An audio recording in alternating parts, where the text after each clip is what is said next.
Now, Bobby, are there any common mistakes that you've seen E2 visa applicants make, and how can those be avoided? Definitely. There are a number of mistakes that I see that could be avoided and with enough pre-planning and proper guidance from the experts. So one of the key requirements of E2 visa is demonstrating the lawful and qualifying source of the investment fund. So even if the business is great and the investment business establishment is very strong and credible, if the immigration official doesn't like the source of funds, they'll deny the E2 visa on that alone. So a lot of times I would recommend clients that while they're searching for businesses to invest in, they ought to simultaneously start doing financial due diligence, make sure that they can prove that the money that they're going to be using for the investment are from lawful origin, that they have the proof of the lawful origin, lawful acquisition of the investment funds, and that they have possession and control of the funds in their bank account ready to deploy into the US business investment.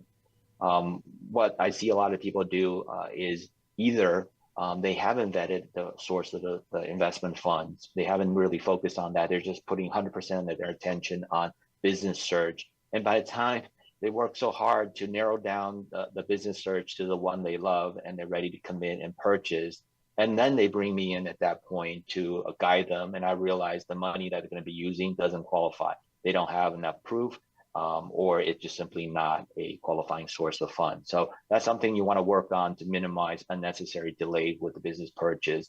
And what the consequence of that is sometimes you lose out on great franchise territories because you're not ready to commit because the money is not ready yet. So that's one example. Another example is